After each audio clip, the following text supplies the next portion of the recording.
Vivo X200 Pro. What a device. Now, before we go into our experience with it, the first thing I want to say is, oh, mate, I got so much hate because this didn't make my top 5 smartphones of 2024, right? Okay. Now, the thing is, I didn't have the device then when I made that video, okay? Let me just be clear. Had I had this before I made that video, this would have made my top 5 list, hands down, right? Because it's an amazing device. The issue is, I think it kind of got announced in around October time. I was invited to the event in China. I couldn't make it. But then the international global version, or whatever you want to call it, they didn't release it till end of December. Yeah. So at the end of the day, yes, I could have imported it in, all of that jazz, right? But I wasn't sure when it was going to come. I thought, okay, it's coming out in October. I'll have it, by the end of October, right? It didn't happen. I published my video. I got lots of people saying, oh, you don't know what you're talking about, Saf. all the usual, you're not a real reviewer, et cetera, et cetera. And I was like, bro, this is my personal choice. These are the ones I've used. And again, I hadn't used the Vivo X200 Pro at that time. Since then, obviously, I did get it a few weeks after I published that video, and I've been using it. And firstly, I just got to say, the cameras, wow, they have a huge sensor, and the bokeh that you get, or the bokeh, depending on how you want to say it, is so good. I was just checking out the Polestar, and I took some pictures, and man, it's just the pictures are so crisp. It's amazing, right? Mm-hmm. And also the other cameras as well, like the telephoto camera, you can use for macro images. So it's got telemacro, right? Yeah. Now, one of the problems with using a macro camera generally is that you have to get very close to your subject, right? Now, if you want to take pictures of, I don't know, like an insect or something, you're not going to be able, because as soon as you get close, it's going to fly off or it's going to go away, right? With this, it actually gives you that ability to do that. My friend Omar has made a great video covering the macro side of things. I'll definitely link his video down in the description, so do check that out. He got some amazing macro shots of his eye and all of these different insects and stuff. And some of these look like, they could be magazine covers, absolutely amazing shots. So that's the camera, firstly. What are your thoughts on the camera so far? I mean, the camera is stellar. I actually imported the international version. I basically had to do my gaming video on MediaTek Dimensity 9400, which on that device was absolutely, it's great. The images of the camera it's really amazing, because I didn't even think about it because I was just taking pictures. I didn't even really look at the camera specs. But the telephoto camera is a 200 megapixel, which is why they can actually do that telemacro right there on that sensor.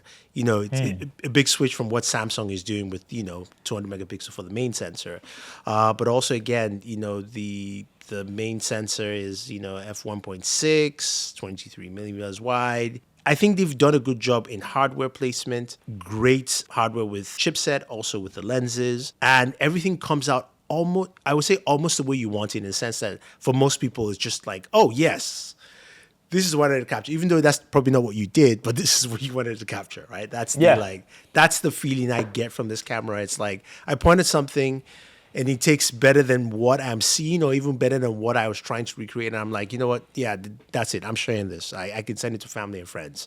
I don't have to be let me take another one, or especially during the holidays where you're taking photos with family, and then you're like, guys, one more, just come back together. So it does a really good job on that. I have to say, it's a great camera, and I think for photos, it's the one to beat. Video as well, good quality video, but I think in particular when it comes to photos, it is definitely the one to beat right now, because it's just got excellent quality photos.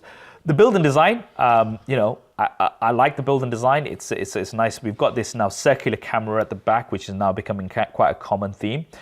The only thing that I would say is, now, because they've spent so much on the camera, it is top heavy, right? So I'm just trying to hold it right now. If you try to hold it like that, it can lean forward. It can because that camera is so big, right? The module and all of everything that they've got inside it. So that's one thing that I will say, that when you are using it, it kind of feels like it's going to fall over at the front. And I was very careful when I was out with it, especially if you're not going to use it with the case.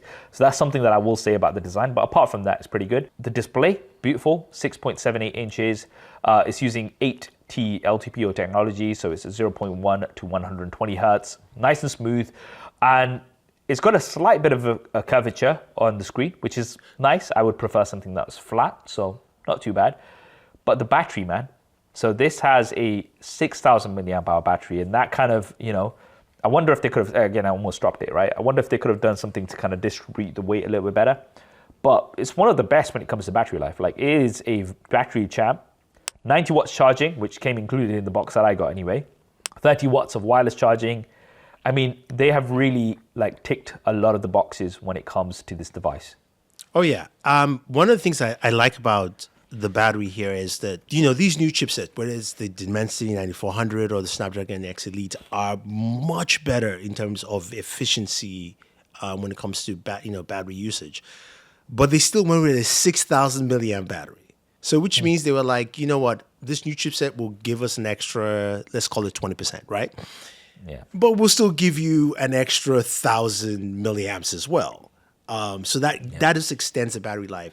And to your point, I do agree that, yes, I wish some of that 6,000 milliamps was at the bottom of the phone to balance it out, which makes sense. But I'm very impressed with the leap for Vivo last year, because the X100 Pro last year was a good phone, but did not hit the camera or any of the features like this way. Like, it didn't impress in this environment. It was like, cool, nice one, we'll see you next year.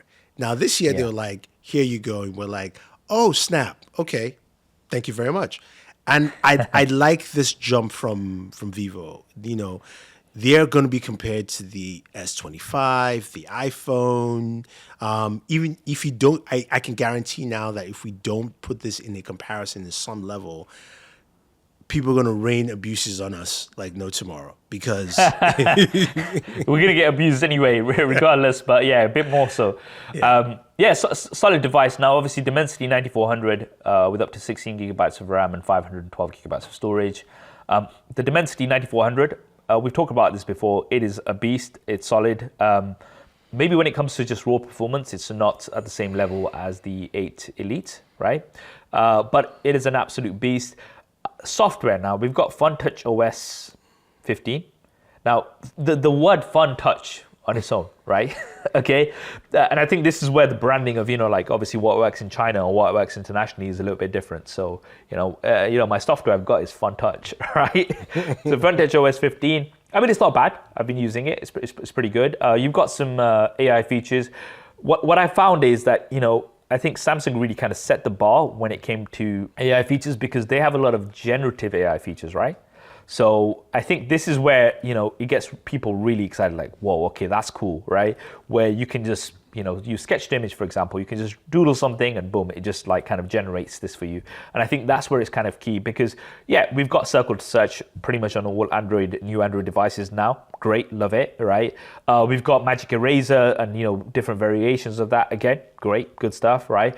But then I think the stuff that people really get excited about, and I think this is where Samsung's kind of leading, is when it comes to generative AI, right? And that's something that I'm not seeing on many devices that are coming from China right now.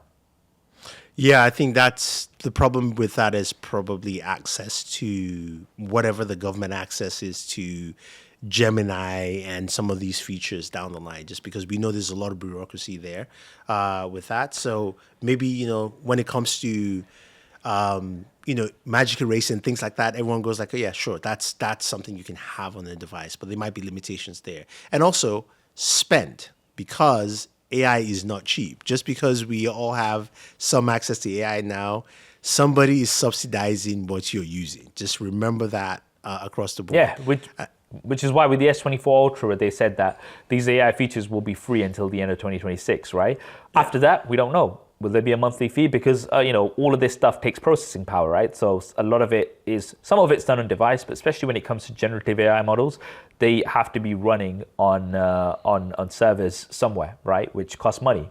So we'll see what happens with that. Pricing and availability. So we've been looking around, like it's not as easy to get hold of this, as other devices. There isn't a proper international version as far as I can see. So you can pick it up from eBay, for example.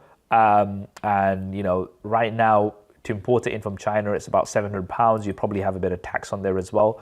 So it's reasonably priced, I would say, as well. Mm-hmm. But yeah, I think the interesting thing for me is, will this be considered a 2024 device or a 2025 device, right? Because traditionally, whenever I've done my top 5, smartphone lists, right, even if it's like the mid-year ones, I usually just include devices that have been released that year. This kind of came out towards the end of the year, and all of these devices are now coming out earlier and earlier. So it's just like we're not getting a full year cycle. We're kind of getting 9 months. So it's like, okay, here's a new device, and then instead of a year, 9 months later, here's another new device. So it's not really following the yearly cycle, and I don't know what they're trying to do there. Are they trying to match the iPhone release schedule? Maybe. I mean, I don't know. I mean, I would say for you at least, this device might end up in your, you always do a top 5, 6 months, or at least what we've seen so far. So maybe this device will hit there. I don't know but then again, I don't. That video never. The one of the questions I always get and beef that I get is that, oh, you've not included any iPhones, and then I'm like, yeah, but there's not been any new iPhones released this year so far, right? So now people are going to be like, yeah, but then you just included the Vivo, which came out in 2024. So right? So I don't know. I'm gonna have to figure this out because they've just made it really complicated for me.